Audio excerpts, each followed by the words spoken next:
Hello friends, welcome back to positive approach. This is Nitesh Bhardwaj. कैसे हो आप? आई होप आप सब बहुत अच्छे होंगे। आपका मेरे चैनल पॉजिटिव अप्रोच में स्वागत है। जैसा कि आपको पता है, डेफिनेट एंड इनडेफिनेट इंटीग्रल को हम खत्म कर चुके हैं। तो आज जो है हम प्रीवियस ईयर के जो क्वेश्चन थे उन्हें सॉल्व करेंगे। ये जो सारे क्वेश्चन हैं, ये जो अभी लास्ट जो टीजीटी कमीशन हुआ उस पेपर में से लिए गए हैं। आप देख सकते हैं कि 7 क्वेश्चन जो है डेफिनेट और इनडेफिनेट इंटीग्रल से उस एग्जाम में आए थे।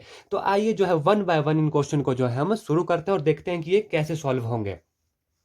हमारा पहला क्वेश्चन है कि the value of limit x approaches to zero, हमें क्या दिया गया है? लिमिट दी गई है x approaches to zero, integration zero to x square second square t d t divided by x sine x. क्या है? Divided by x sine x. और ये कब एग्जाम में आया है? 2020। ये सभी क्वेश्चन जो लास्ट जो टीजीटी का कमीशन हुआ उसमें आया है। हम देखेंगे कि अब ये कैसे सॉल्व होते हैं, स्टेप बाय स्टेप इनको हम करेंगे। और आई होप आप जो है रफ कॉपी और पेन लेकर बैठ गए हो और इनको क्वेश्चन को जो है मेरे साथ साथ सॉल्व करोगे। आइए शुरू करते हैं। यहाँ पर आप देख सकते हैं कि इंटीग्रेशन ऑफ सेकंड स्क्वायर बिल्कुल ईजी है, हमें पता है, यह फॉर्मूला हमने किया हुआ है। तो integration of second square t d T कितनी होती है? Integration of second square D T होती है टेंजेंट टी। तो जब हम इसकी करेंगे तो हमारे पास आ जाएगा टेंजेंट टी। मैं ऊपर वाला पोर्शन अभी जो है सॉल्व कर रहा हूं, सिर्फ यही पोर्शन सॉल्व कर रहा हूं। और लिमिट कहां से कहां तक है? जीरो से लेकर एक्स स्क्वायर तक है। इन वैल्यू को पुट कीजिए, कितना आ जाएगा? Tangent x square minus lower limit कितनी हो जाएगी? Tangent of 0 degree. तो टेंजेंट जीरो कितना होता है? जीरो होता है। यहां से हमारे पास कितना आ गया? Tangent of x square. तो जो ऊपर वाली वैल्यू है वो कितनी आ गई? Tangent of x square. बिल्कुल इजी है, कितना आ गया? Tangent of x square divided by x sine x, जैसा क्वेश्चन में एज इट इज लिख दीजिए। अब आप देख रहे हैं हमें एक फॉर्मूला याद है। अगर लिमिट होती है एक्स अप्रोचेज टू जीरो, कोई भी फंक्शन दिया गया है, जैसे मान लीजिए साइन एक्स ओवर एक्स है, तो यह कितना होता है? इसकी वैल्यू होती है 1। Cos x over x 1। तो ठीक है, यहां पर आप देखिए इसको हम कैसे लिख सकते हैं। इसको हम लिख सकते हैं limit x approaches to zero tangent of x square divided by, अब टेंजेंट के जो एंगल है वो कितना है? X square. तो हमें नीचे क्या बनाना है? एक्स स्क्वायर है। एक्स यहाँ पर पहले से है तो हम एक्स से क्या कर देंगे? मल्टीप्लाई। जब एक्स से मल्टीप्लाई किया तो ऊपर भी क्या होगा? एक्स से मल्टीप्लाई, ताकि इन दोनों को काट दे तो वही वैल्यू हमारे पास आ जाए, उसमें कोई फर्क ना पड़े। और क्या दिया गया है यहाँ पर? साइन ऑफ एक्स दिया गया है। अब आप देख रहे हैं limit x approaches to zero, tangent of x square नीचे कितना है? एक्स स्क्वायर है। इसको मैं इसका एक्स स्क्वायर लिख लेता हूं डिवाइडेड बाय साइन एक्स। और ऊपर कितना है? एक्स है, तो इसको मैं 1/x लिख सकता हूं। 1/x, तो यहां पर कितना आ जाएगा? x आ जाएगा। अब आप देख रहे हैं कि इसकी limit x approaches to zero है, टेंजेंट x के एंगल सेम है, तो कितना आ जाएगा? ऊपर भी 1 आ जाएगा, नीचे भी 1 आ जाएगा, तो कितना आ जाएगा? इसका आंसर जो है 1 आ जाएगा, जो कि ऑप्शन ए जो है हमारे पास राइट आंसर है। तो इस तरीके से जो है यह इंटीग्रेशन हमारी होनी थी। बिल्कुल ईजी है, आई होप आपको समझ आ गई होगी और आपने जो है मेरे से पहले इसको सॉल्व कर लिया होगा। आइए हम अगला क्वेश्चन देखते हैं। अगला क्वेश्चन क्या बोलता है? हमारा अगला क्वेश्चन है integration x minus one e की माइनस एक्स डी एक्स। यह जो है इंटीग्रेशन भी दूसरा क्वेश्चन था लास्ट ईयर 2020 जो लास्ट जीटी का कमीशन हुआ आया था, यह क्वेश्चन था। मैंने आपको करवाया था कि इन क्वेश्चन में आइलेट चलता है। आइलेट, आई का मतलब होता है इनवर्स फंक्शन, एल का मतलब होता है लॉगरिथमिक, एल्जेब्रिक, ट्रिग्नोमेट्रिक और एक्सपोनेंशियल। सबसे पहले जो है इनवर्स फंक्शन की इंटीग्रेशन होगी। तो यहाँ पर जो फर्स्ट फंक्शन हमारे पास यह होगा और सेकंड फंक्शन जो है एक्सपोनेंशियल फंक्शन होगा। अब हमें पता है कि इंटीग्रेशन ऑफ फर्स्ट फंक्शन क्या होती है? तो इसकी होती है first function integration of second function minus integration of D D x of first function into integration of second function.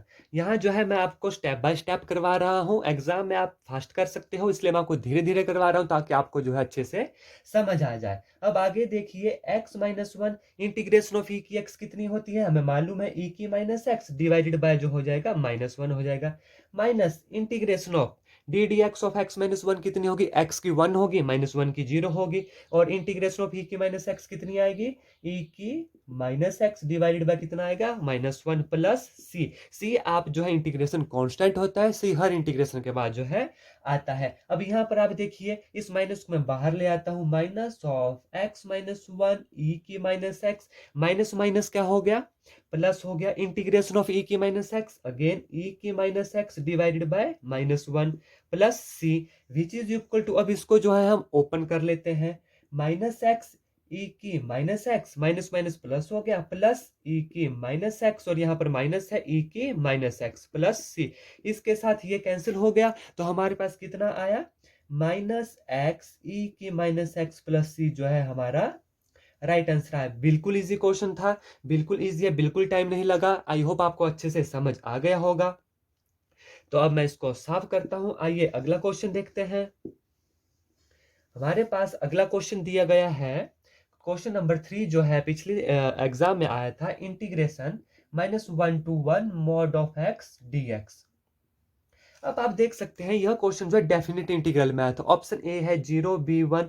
आप देखिए हमने एक फॉर्मूला पढ़ा था, क्या फार्मूला था, अगर इंटीग्रेशन -a to a है, F of x d x है, यहाँ जो है मैं आपको बिल्कुल डिटेल में करवा रहा हूँ ताकि आपको फॉर्मूले भी बताऊं, ताकि आपको अच्छे से जो है समझ आ जाए। यह जो वैल्यू थी यह किसके बराबर थी, यह थी which is equal to integration 0 to a f of x d x, अगर फंक्शन क्या है, इवन है 2 टाइम, और 0 होगा अगर फंक्शन क्या है, ऑड है। एक तरीका हमने ये किया था, हम इसे दो तरीके से करेंगे, देखिए।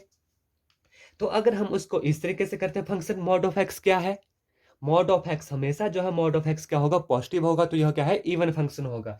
तो यह कैसे सॉल्व होगा, क्या होगा, यह प्रॉपर्टी लगाते हैं, इंटीग्रेशन 0 to a कितना है, 1 है, एफ ऑफ एक्स कितना आया, मॉड एक्स आया डी एक्स, और 0 से 1 में जो है मॉड ऑफ एक्स क्या होगा, ऑलवेज पॉजिटिव होगा। तो 2 into integration x d x की कितनी होगी, x² 2, और 0 से 1 होगा, 2 से 2 कैंसिल हो जाएगा, अपर लिमिट कितनी है, 1 - 0 विच इज इक्वल टू 1।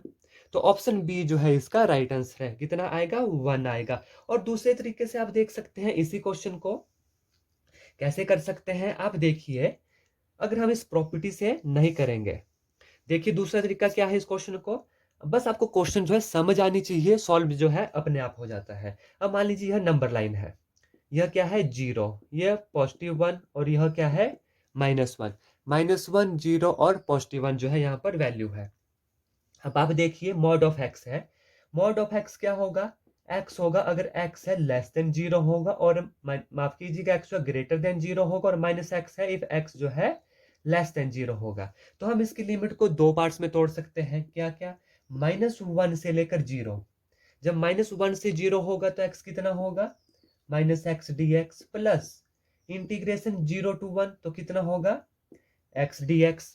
एक तो हमने प्रॉपर्टी से किया, दूसरा हम इस तरीके से कर रहे हैं, देखिए अब क्या होगा, माइनस हम बाहर ले लेते हैं, x² 2, लिमिट कितनी है, -1 से 0 है, प्लस x² 2, लिमिट कितनी है, 0 से 1 है, वैल्यू जो है सब्सटीट्यूट कर दीजिए, माइनस में बाहर रखता हूं, अपर लिमिट कितनी है, 0 होगा, माइनस माइनस लगेगा, माइनस का स्क्वायर 1/2 प्लस 1/2 -0 होगा, तो माइनस माइनस प्लस हो जाएगा, 1/2 प्लस 1/2 कितना हो जाएगा, 1 जो है इसका राइट आंसर आ जाएगा। तो आप देख सकते हैं कि दोनों तरीकों से जो है क्वेश्चन सॉल्व हो रहा है। आपको जो है इसकी अंडरस्टैंडिंग होनी चाहिए कि कैसे फंक्शन खुलता है, प्रॉपर्टीज याद होनी चाहिए, आप जिस मर्जी से तरीके से करें क्वेश्चन जो है आपका सॉल्व हो जाएगा। अगर आपको मेरी वीडियो अच्छी लगती है तो इसे लाइक करें, शेयर करें, और मेरे चैनल को सब्सक्राइब करना ना भूलें। आइए हम अगला क्वेश्चन करते हैं, क्वेश्चन नंबर 4 जो है एप्लीकेशन ऑफ डेरिवेटिव से है। हमारा क्वेश्चन बोल रहा है, area enclosed between the curve, एक कर्व क्या दिया गया है, y = x², और दूसरा कर्व क्या दिया गया है, x = y²। तो एरिया निकालना है हमें इन दोनों के बीच का। आप देख सकते हो, जब पहले तो है इसका रफ डायग्राम ड्रॉ कर लीजिए। y² x कौन सा कर्व होता है, राइट हैंडेड पैराबोला होता है, और x² y अपवार्ड पैराबोला होता है। तो कौन सा रीजन है जिसका हमें एरिया निकालना है, ये जो शेडेड रीजन हमारे पास आया, यह कौन सा कर्व है, यह है y² x, और यह कौन सा कर्व है, x y²। सबसे पहले तो हमें इसके इंटरसेक्शन पॉइंट निकालने हैं। अगर मान लीजिए x 0 है तो y क्या होगा, 0, तो एक पॉइंट तो क्या आ गया, 0,0। अब दूसरा पॉइंट मैंने कल आपको बताया था, क्वेश्चन हमने किए हुए हैं कि हम किसी एक की वैल्यू को दूसरे में पुट कर लेंगे, तो हम जो है y की वैल्यू यहाँ पर पुट कर लेते हैं, तो x कितना आ गया, वाई स्क्वायर है वो कितना हो गया एक्स स्क्वायर का square, which is equal to x की पावर 4 है। तो हमारे पास कितना आ गया एक्स की power 4 minus x is equal to 0। X common ले लिया, एक्स की cube minus 1 is equal to 0, बिल्कुल इजी है, एक्स 0 और 1 आ गए। अगर x हमारे पास 0 है तो y 0 है, अगर x जो है हमारे पास 1 है तो y कितना आएगा 1 आएगा। तो यह जो दूसरा पॉइंट है क्या आया 1,1 आया। यहां तक बिल्कुल इजी है। अब जो है हमें इसकी जो है इंटीग्रेशन करनी है। अब आप चाहे y के रिस्पेक्ट में कीजिए, कल मैंने आपको बताया था, चाहे आप जो है x के रिस्पेक्ट में कीजिए। जनरली हम x के रिस्पेक्ट में करते हैं, हमें इजी रहता है। तो देखते हैं x की लिमिट क्या है 0 से 1, इंटीग्रेशन 0 to 1। हमें स्टेप बाय स्टेप करना है, धीरे से करना है और अच्छे से क्वेश्चन को सॉल्व करना है, समझ के करना है। 0 से 1 है, जब x के रिस्पेक्ट में करते हैं तो y डॉट dx होता है, और हम करेंगे पहले अपर कर्व। अपर कर्व कौन सा है यहाँ पर आप देख सकते हैं, y square is equal to x वाला है।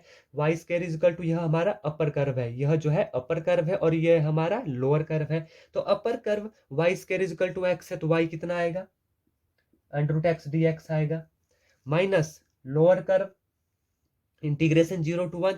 या तो आप ऐसे कर लीजिए, तो इसी इंटीग्रेशन के साथ रहने दीजिए, माइनस इंटीग्रेशन कितनी है अपर कर्व क्या है हमारे पास y equal to x square dx जो है हमारे पास आ जाएगा।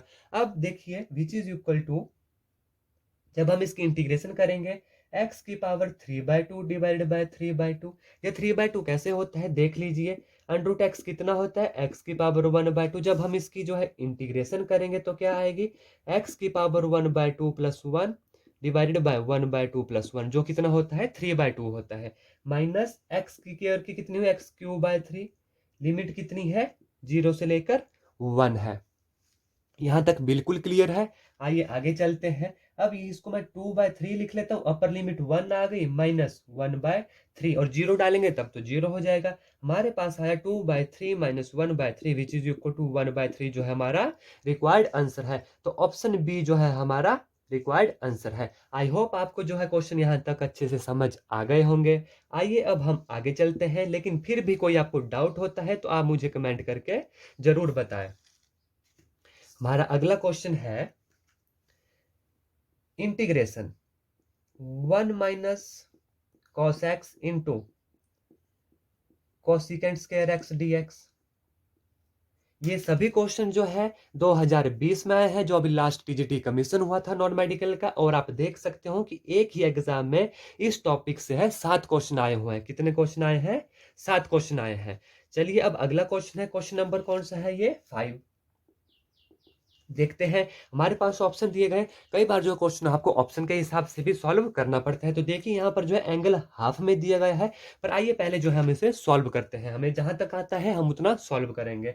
इसको हम ओपन कर लेते हैं, इंटीग्रेशन मल्टीप्लाई कर लीजिए अंदर, कोसिकेंट स्क्वायर एक्स हम मल्टीप्लाई क्यों कर रहे हैं, हम इसलिए मल्टीप्लाई कर रहे हैं क्योंकि हमें कोसिकेंट स्क्वायर की इंटीग्रेशन आती है, minus cos of x dot cosecant square x dx। इतना हमने कर लिया, माइनस इंटीग्रेशन है। अब हमें पता है कोसेकेंट स्क्वायर की इंटीग्रेशन कितनी होती है माइनस ऑफ कोटेंजेंट एक्स, कितनी होती है minus of cotangent x, minus. अब आप यहां पर ध्यान दीजिए, cos x और कोसेकेंट स्क्वायर एक्स, हमें कोटेंजेंट डॉट कोसेकेंट की इंटीग्रेशन आती है, तो हम इसे क्या लिख सकते हैं, इसे लिख सकते हैं हम cos x dot 1 over sine square x dx। ऐसा हमने क्यों लिखा ध्यान दीजिए, ऐसा हमने इसलिए लिखा cos x over sin x कितना हो जाता है cotangent x, over 1 over sin x बचा, उसे क्या लिख सकते हैं हम कोसिकेंट x। ऐसा हमने क्यों लिख किया, क्योंकि हमें इसकी इंटीग्रेशन भी आती है और इस टर्म को हम इस रूप में लिख सकते हैं, इसलिए जो हमने इसको ऐसे कन्वर्ट किया। आइए ध्यान दीजिए, minus cotangent x minus cotangent x dot cosecant x की इंटीग्रेशन क्या होती है माइनस कोसिकेंट एक्स, तो माइनस माइनस क्या हो गया प्लस हो गया, plus cosecant x plus c जो है हमारे पास यहाँ की इसकी इंटीग्रेशन आ गई। अब देखिए आगे चलते हैं, विच इज इक्वल टू, यहां तक जो है आंसर आ गया, ये पहला तो हमारा ये आंसर है। पर अब आप ऑप्शन देखिए, ऑप्शन तो हमें हमारे पास ऐसा कुछ भी नहीं है। अब ऑप्शन के हिसाब से हम इस क्वेश्चन को सॉल्व करेंगे, देखते हैं कैसे। Minus cotangent x, minus cotangent x को हम क्या लिख सकते हैं, क्योंकि हमें देखो एंगल जो है हाफ में दिया गया है, तो कुछ ना कुछ यहाँ पर हमें चेंज करना पड़ेगा। आइए चेंज करके देखते हैं। माइनस को टेंजेंट एक्स को हम लिख सकते हैं cos x over sine x, लिख सकते हैं कि नहीं। प्लस कोसिकेंट एक्स को 1/sin x। सी को मैं अब जनरली अवॉइड कर रहा हूं, तो आप समझ आएगा कि प्लस सी भी जो है इस क्वेश्चन में साथ साथ चल रहा है। अब देखिए इसको हम क्या लिख सकते हैं, एलसीएम ले लिया किसका, साइन एक्स का क्या है, एलसीएम आ गया नीचे। जब साइन एक्स एलसीएम आ गया तो 1 plus cos x, 1 minus cos x, minus cos x है प्लस 1 है तो 1 माइनस कॉस एक्स लिख लिया। अब हमें ये फार्मूलाज पता है कि यह क्या होते हैं। 1 माइनस कॉस एक्स कितना होता है बताइए, 2 साइन होता है, 2 साइन एक्स होता है, और यहाँ पर एंगल कितना हो जाएगा, हाफ हो जाएगा। हाफ क्योंकि हमें आंसर जो है हाफ एंगल में चाहिए, डिवाइडेड बाय साइन 2a का फार्मूला क्या होता है, 2 साइन ए कॉस है। यहाँ पर एंगल हाफ है तो कितना होगा, 2 sine x by 2 cos x by 2। बिल्कुल इजी है। टू माफ किया, 2 साइन स्क्वायर जो है एक्स बाय 2, 1 माइनस कॉस का फार्मूला कितना होता है, 2 साइन स्क्वायर एक्स बाय 2। इसके साथ एक कट गया, 2 के साथ 2 कट गया, तो कितना आया, sine x by 2 divided by cos x by 2 which is equal to tangent x by 2 जो है हमारा रिक्वायर्ड आंसर है, प्लस सी। तो यह कौन सा ऑप्शन है, tangent x by 2 plus c जो है हमारा ऑप्शन ए जो है हमारा राइट आंसर है। तो कितना आंसर आया, टेंजेंट एक्स बाय 2। इस तरीके से जो है हमें क्वेश्चन सॉल्व करना है। वैसे तो आप देख सकते हैं कि आंसर हमारा यहाँ तक आ गया, लेकिन ऑप्शन में जो है यह आंसर नहीं दिया गया। अब हमने इसको कन्वर्ट किया, यह आप प्रैक्टिस करोगे तो आपके क्वेश्चन जो है अपने आप जो है सॉल्व होना स्टार्ट हो जाएंगे। अब हम अगला क्वेश्चन करेंगे क्वेश्चन नंबर 6। बिल्कुल इजी क्वेश्चन थे, और देखिए आप कैसे है जल्दी जल्दी सॉल्व हो रहे हैं। आपको भी मेरे साथ साथ चलना है। हमारा अगला क्वेश्चन है question number 6, integration 0 to 1 mod of sine 2πx। यह भी क्वेश्चन जो है एप्लीकेशन माफ कीजिएगा डेफिनेट इंटीग्रल से जो है लिया गया है। ऑप्शन है 0 - 1/π 3/π। अब आप देख सकते हैं इस क्वेश्चन को हम कैसे करेंगे। देखिए हमें पता है कि साइन की वैल्यू, जो साइन का ग्राफ होता है 0 से 1 तक होता है, ठीक है। अब एक बार ये पॉजिटिव होगा, एक में यह नेगेटिव होगा, और किस में जो है नेगेटिव होगा, आइए देखते हैं। हम जो है इस लिमिट को यहाँ पर जो है हाफ कर देंगे, किसकी जो है लिमिट को, 0 से 1/2 mod of sine 2πx plus integration 1/2 to 1 mod of sine 2πx। ऐसा करने से क्वेश्चन में तो कोई फर्क नहीं पड़ा। ऐसा हमने क्यों किया, क्योंकि हमें साइन का ग्राफ पता है। आप देख लीजिए इसका ग्राफ मैं बता देता हूं आपको, वहां से जो है क्लियर हो जाएगा। साइन का जो ग्राफ होता है ऐसे होता है, ठीक है। यह किसका ग्राफ है, हमारा साइन का ग्राफ है। अब आप देख सकते हैं कि 0 से 1/2, जो 0 से हाफ है, यहाँ तक जो क्या है हाफ है, तो पोर्शन कहाँ है साइन का ग्राफ, ऊपर वाली साइड है, और ऊपर का पोर्शन क्या है, पॉजिटिव है। तो इसलिए जो है हमने इसको हाफ में तोड़ा। तो जब 0 से 1/2 हुआ, यह किसका आया, पॉजिटिव का, sign 2πx plus integration 1/2 to 1। जब 1/2 से नीचे हम आए तो साइन क्या है, नेगेटिव है, क्योंकि ऊपर वैल्यू पॉजिटिव और साइन की वैल्यू नीचे क्या है, नेगेटिव है। तो यहाँ पर कितना आया, minus sign 2πx। I hope आपको जो है यह स्टेप क्लियर हो गया होगा। अब देखिए, अब इसके आगे क्या करते हैं हम। अब बिल्कुल इजी है, इंटीग्रेशन हमें आती है। साइन की इंटीग्रेशन क्या होती है, minus cos 2πx divided by 2π, limit 0 to 1/2। Minus इसका बाहर है, माइनस जब यहाँ पर जब इस कॉस साइन की इंटीग्रेशन करेंगे तो माइनस कॉस होती है, plus cos of 2πx divided by 2π। Integration जो है 1/2 से 1 तक होती है। इसकी देखिए माइनस बाहर आ गया, माइनस लगे, जब साइन की इंटीग्रेशन करेंगे तो माइनस कॉस ऑफ 2πx होगी, इसलिए यहाँ पर प्लस हो गया। वैल्यू पुट कीजिए, माइनस है हमारे पास, 1/2π में बाहर लिख लेता हूं। अपर लिमिट 1/2 है, कॉस ऑफ 2πx है 1/2 माइनस कॉस 0, यह एक लिमिट आ गई, प्लस इंटीग्रेशन 1/2π यहां पर लिख लेता हूं। कॉस ऑफ 2π x 1 है upper limit minus lower limit, cos of 2 पाई/2 बिल्कुल इजी है। -1/2 पाई, cos 2 पाई/2 कैंसिल हो गया, cos पाई आ गया, cos पाई कितना होता है हमें पता है, -1 होता है। और माइनस cos 0 कितना होता है, 1 होता है, तो -1 प्लस 1/2 पाई इंटीग्रेशन cos 2 पाई कितना होता है, 1 होता है, माइनस cos पाई आएगा, cos पाई कितना होता है, -1 होता है, माइनस माइनस क्या हो गया, प्लस का 1 हो गया, which is equal to minus minus -2, minus के साथ माइनस कैंसिल, तो यहाँ पर कितना आ गया, 1/2 पाई, माइनस माइनस 1 2 होता है, प्लस 2/2 पाई, 2 से 2 कैंसिल, 2 से 2 कैंसिल, तो हमारे पास आ गया 1/पाई प्लस 1/पाई विच इज इक्वल टू 2/पाई। जो हमारा कौन सा आंसर है, ऑप्शन नंबर डी जो है हमारा राइट आंसर है। आई होप ये क्वेश्चन जो है आपको समझ आ गए होंगे। हमारा अगला क्वेश्चन है derivative of an even function. यह भी मैंने करवाया हुआ है, तो इसका जो आंसर है आप मुझे कमेंट सेक्शन करके बताएंगे कि डेरिवेटिव ऑफ इवन फंक्शन क्या होता है, even function, odd function, non negative and none of this. आपको जो है इवन फंक्शन पता होना चाहिए, वो मैंने आपको वीडियो में करवाया हुआ है। उसका जो डेरिवेटिव होगा उसकी डिफरेंशिएशन क्या होगी, तो आपने जो है कल कमेंट सेक्शन में है मुझे इसका आंसर मिलना चाहिए। आई होप आपको मेरे द्वारा करवाए गए क्वेश्चन अच्छे लगे होंगे, समझ आ गए होंगे। इसी तरह की और वीडियो के लिए मेरे चैनल पॉजिटिव अप्रोच को सब्सक्राइब करना ना भूलें। धन्यवाद। जय हिंद, जय भारत।